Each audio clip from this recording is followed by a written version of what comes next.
Malayali from India എന്ന cinema ശരിക്കും ഒരു സാധാരണ മലയാളിയുടെ, ഞങ്ങളുടെ സ്വന്തം ആൽപ്പറമ്പിൽ ഗോപിയുടെ കഥയാണ്. വേൾഡ് ഓഫ് ഗോപിയിലൂടെ ശരിക്കും അവൻ്റെ ലോകമാണ് ഞങ്ങൾ നിങ്ങളുടെ മുമ്പിൽ അവതരിപ്പിക്കാൻ ശ്രമിക്കുന്നത്. മറ്റൊന്നുമല്ല, നമ്മുടെ സ്വന്തം നാട് കേരളം.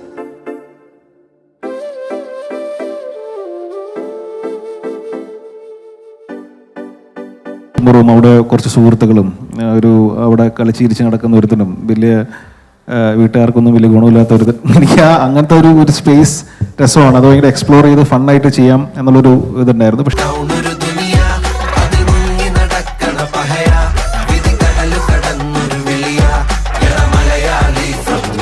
പക്ഷെ ഇതില് കഥ ഇത്തിരി കുറച്ചും കൂടി നല്ല സ്ട്രോങ് കഥയാണ്.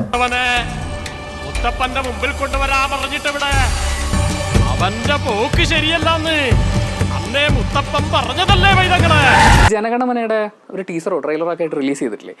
ആ റിലീസ് ചെയ്ത കണ്ടന്റ് ഒന്നും സിനിമയിലുണ്ടായിരുന്നില്ല. ചക്രവ്യൂഹത്തിലകപ്പെട്ട അഭിമന്യുവാണവൻ.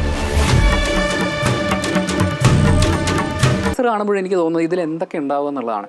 ഇതിൽ നിവിൻ പോളിയുടെ മറ്റേ മുടിയൊക്കെ ഇങ്ങനെ ചുരുണ്ടിട്ട് നാട്ടിൽ പ്രശ്നങ്ങൾ ഉണ്ടാക്കുന്ന ആ ഒരു ക്യാരക്ടർ ഉണ്ടല്ലോ, അതായിരിക്കും ത്രൂ ഔട്ട് ദ സിനിമ ഉണ്ടാവാൻ സാധ്യതയുള്ളത്. കടക്കാൻ അവൻ അറിയില്ല.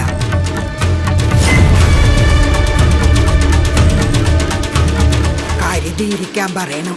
ഫസ്റ്റത്തെ ഒരു വീഡിയോ വന്നിട്ടുണ്ടായിരുന്നു, അനൗൺസ്മെന്റ് ഒക്കെ വന്നിട്ട്. അതിൽ കണ്ട കോമഡീന്റെ ഇതും പിന്നെ കൃഷ്ണ സോങ്ങിൽ കണ്ട കോമഡിയും അതിൽ നിന്നൊക്കെ മാറിയിട്ട് സീരിയസ് ആയിട്ടുള്ള ഒരു സാധനത്തിലേക്ക് മാറി. കാരണം അപകടം അവന്റെ തൊട്ടു പിന്നിൽ തന്നെ ഉണ്ട്.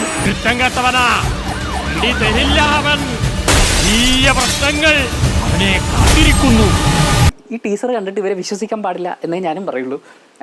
സംഗതി അപ്പാടെ മാറി, ട്രാക്കേ മാറി. അല്ലെങ്കിൽ നമ്മളിങ്ങനെ ചിന്തിച്ചിരിക്കുകയായിരുന്നു, ഡിജോ ജോസ് ആന്റണി, സാരിഷ് മുഹമ്മദ് ഇവരിങ്ങനെ മുഴുവൻ നീളം കോമഡി മാത്രമായിട്ടൊരു സിനിമ ചെയ്യോ? അത് എങ്ങനെയാണെങ്കിലും വരാൻ കുറച്ച് ചാൻസ് കുറവാന്ന് തന്നെയായിരുന്നു ഇരുന്നത്. പക്ഷേ ഈ സിനിമയിൽ എനിക്കൊരു കാര്യം ഉറപ്പ് പറയാൻ പറ്റും. ഇന്നലെ വന്ന ടീസറിലാണെങ്കിലും എല്ലാവരും എക്സ്പെക്ട് ചെയ്യുന്ന ഒരു നിവിൻ പോളിയുടെ ഒരു ഹ്യൂമർ സൈഡ് മാത്രമാണ്.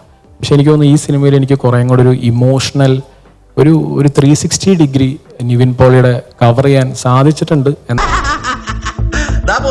ഞാൻ കണ്ടിട്ടുണ്ടായിരുന്നു. അപ്പോഴൊക്കെ എനിക്ക് ഫീൽ ചെയ്തത് ഈ എക്സ്പെക്റ്റേഷൻ കുറയ്ക്കാൻ ശ്രമിക്കുന്നത് പോലെ തോന്നിയിട്ടുണ്ടായിരുന്നു. അതൊരു കുറ്റമൊന്നുമല്ല കേട്ടോ. നമ്മൾ പ്രേക്ഷകർ ഓവറായിട്ട് എക്സ്പെക്ട് ചെയ്യാൻ തുടങ്ങുമ്പോഴാണ് സിനിമ തിയേറ്ററിൽ ചെന്ന് കാണുമ്പോൾ അങ്ങോട്ട് തൃപ്തിയാവാത്തത്.